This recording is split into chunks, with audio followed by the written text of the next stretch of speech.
Hi everyone, welcome to the studio. It's Martin from Main Street Records. Yes, something has arrived for me.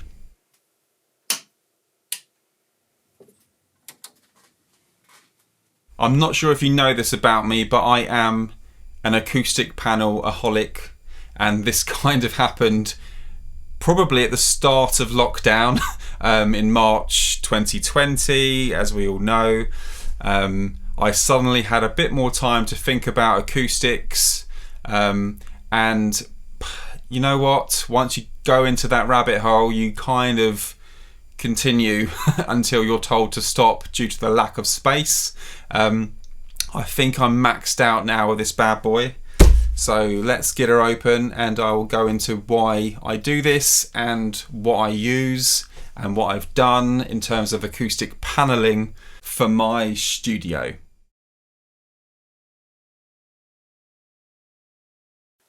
And here it is.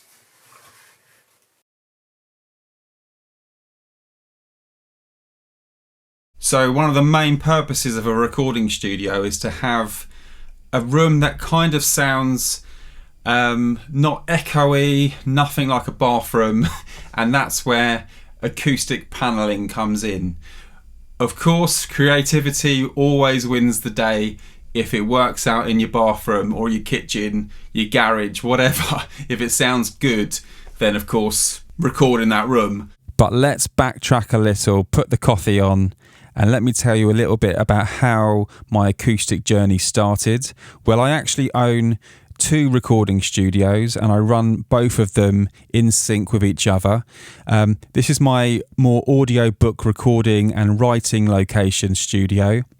And the space is similar size to my Main Street Records studio as well.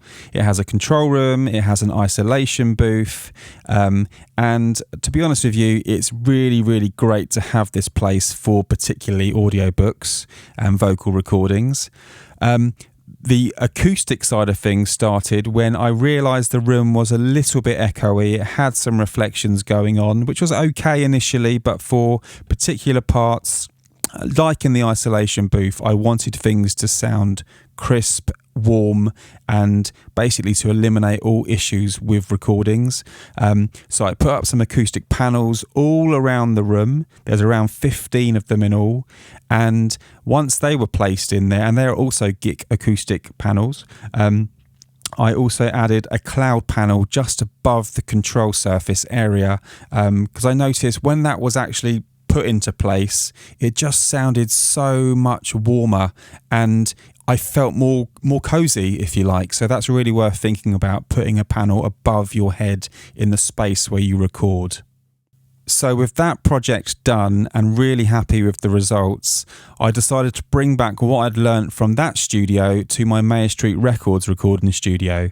Now, with a new guitar purchase and also recording music still being done along the way, this is the studio. It's a detached building, and I realised that having these high-grade panels around the room really helped. Although it's not a massive space, you'll be surprised how much warmer the room feels in terms of sound. And again, adding a cloud above my head in the recording listening location just paid dividends in terms of the sound, and you really have to hear it to believe it, but believe me, it sounds so much better having the cloud above. So with that done, I was back in the studio mixing, things were sounding good, I was looking after my son in between, and I even found time to put some pot plants outside the studio just for aesthetics, and it was nice, it looks good. But then, in between all the harmony of mixing and recording music, I suddenly realised I needed to add more panels,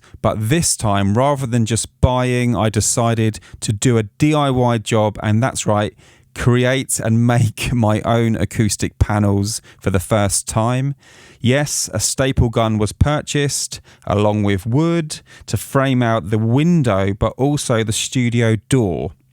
Now, why, you probably are asking, but the answer to it is quite simply, I wanted to eliminate noise coming out of the studio, but also whatever was coming in, making the panels in hindsight was relatively easy. At the time, I probably would have said differently.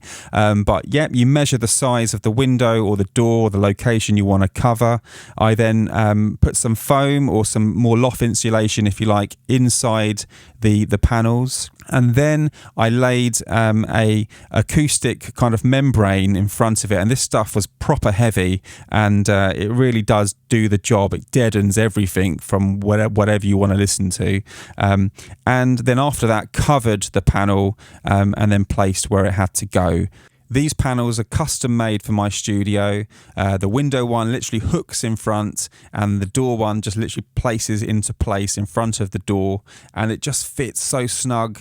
And once the panels are up and I'm in the studio, I feel completely isolated, exactly what I want for making music. Now, the ones I've made, they were certainly more custom, really, for the studio and the space you're in. So I realised I needed to get a certain size to cover my door, a certain size to cover my window.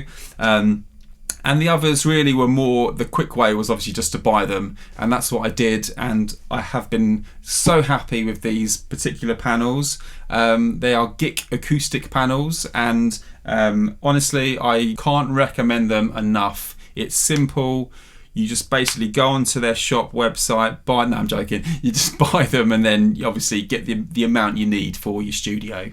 What I use the acoustic panels for is, as I've mentioned, to deaden the sound, to create a more intimate sounding recording, losing reflections around the room. So for example, I could put them around an acoustic guitar, I could put them close to a vocal microphone, and you do notice a big difference. You know what, if it isn't your thing, if you don't think DIY is something for you, I don't blame you. Just basically do it as you feel most comfortable.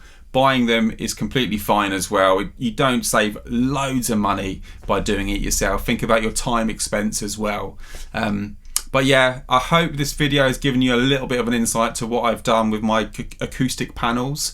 And if you're making them yourselves, I wish you luck. And I hope it happens nice and smoothly and you get back to making music or your recordings very soon. Until next time, I'll see you on the next video. Cheers, bye.